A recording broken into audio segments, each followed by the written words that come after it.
आपण आता मिरज तालुक्यातील मालगाव या ग्रामपंचायतीच्या हद्दीमध्ये आलेलो आहेत, कारण या ठिकाणी काय समस्या आपण ऐकून घेणार आहे. दादा, आपलं नाव काय? माझं नाव फारुख शेख. या गल्लीचं नाव काय? गल्लीचं नाव सुभाषनगर मस्जिद रोड साई कॉलनी. मदीना मस्जिद रोड साई मस्जिद रोड साई कॉलनी. तर काय समस्या आहे दादा?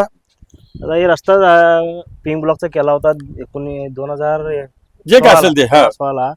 त्यानंतर हे पाईपलाईन साठी उकरलंय. पाईपलाईन साठी उकरलं. पाण्याच्या पाईपलाईन साठी उकरलंय.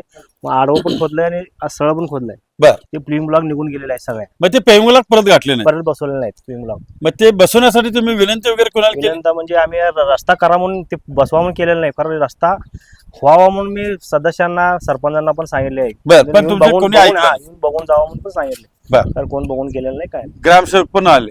ग्रामसेवकला नाही आले. बर, ठीक आहे. आता आपण हा रोड बघतोय.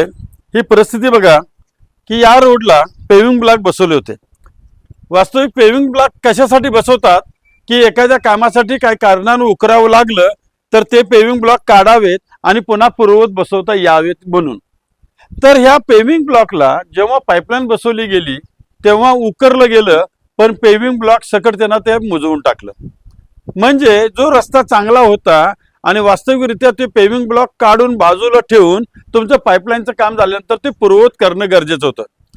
पण सुविधा करत असताना जुन्या सुविधेला असुविधेमध्ये रूपांतर करायचं काम हे कॉन्ट्रॅक्टर लोक करत असतात आणि निवडून जाणारे लोकनियुक्त लोक सुद्धा चुकीचं वागतात. तर विचार करण्यासारखी गोष्ट आहे की एवढा सुंदर असा पेविंग ब्लॉकचा रोड असताना त्याला पाईपलाईनच्या नावाखाली उकरलं आणि त्याला बर्बाद करून टाकला.